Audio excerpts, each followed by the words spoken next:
Hello. For those of you who don't know me, my name is Matt Deary and I am the founder of slippingribsyndrome.org.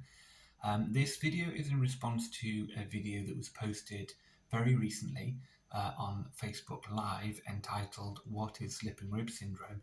by Dr. Christopher Centeno, MD, who I believe is based in Colorado in the United States. There are a number of false claims in this video that I wanted to address. So the first one is that this doctor, he doesn't know what slipping rib syndrome is.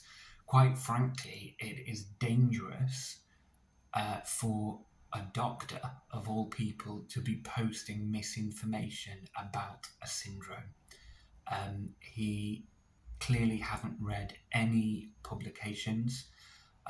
You can find lots of publications that are peer-reviewed from doctors across the world who do know what slipping rib syndrome is and how it's treated at slippingribsyndrome.org. There's a number of concerns that I wanted to address, really. So the first one is this doctor has 16.5 thousand followers. He reaches a lot of people. My concern is that people will watch this video, believe what this doctor is saying because he is a doctor, and either go untreated or receive the wrong treatment. And especially as it's in the United States, where people have to pay often extortionate amounts for their healthcare, it's downright wrong. Now, this doctor, Christopher Centeno, states that slipping rib syndrome is another name for a moving rib. That is wrong. The definition of slipping rib syndrome is the false ribs 8, 9 or 10 that are connected to the sternum with cartilage that connects to each other first, so they're quite weak.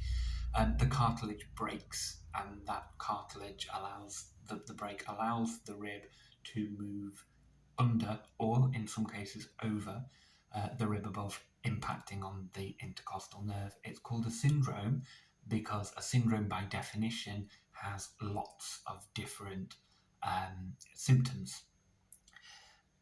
Now, the doctor goes on then to talk about the costovertebral and costotransverse joints.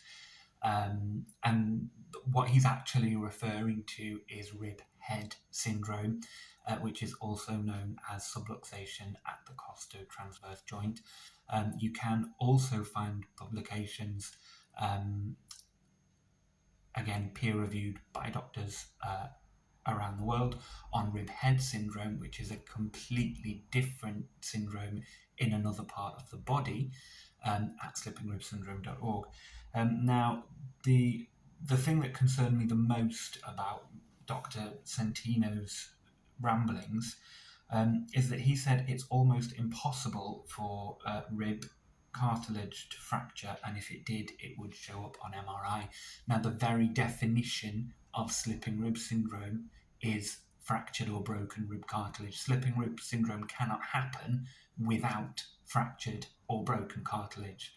So that's a huge mistake. It's false information.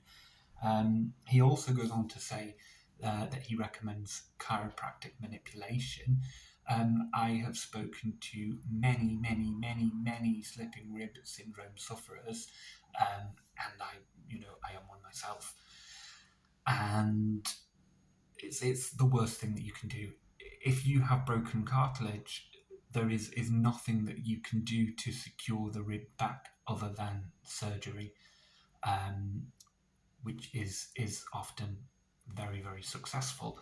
He says that surgery would not work in this case. He hasn't read anything to do with this syndrome at all.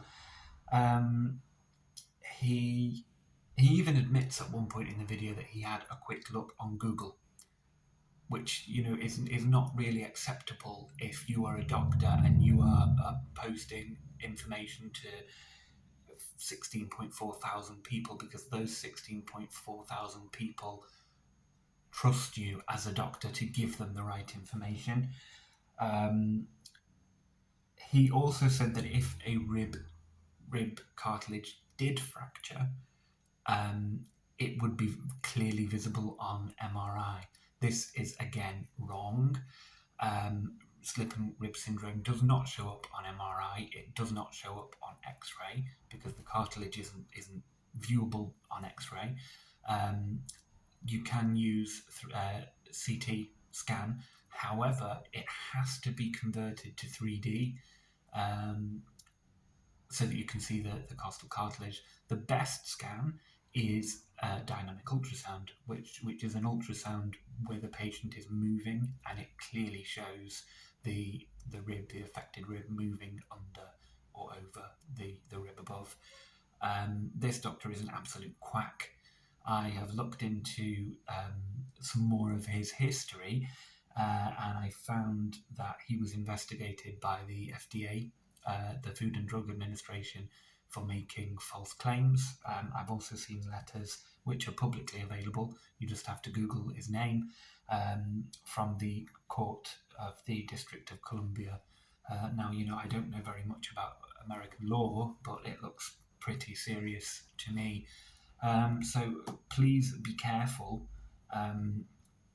when you are, whatever your illness is or your symptoms are, please do your own research, because this just goes to show, that you can't just take things at face value. Unfortunately, it is really quite frightening that a doctor is able to do this. In the UK, a doctor making false claims like that would be struck off. You have to provide evidence for everything that you refer to. It's not good. I'm just logging into my phone. Bear with me to see if there's anything that I've missed.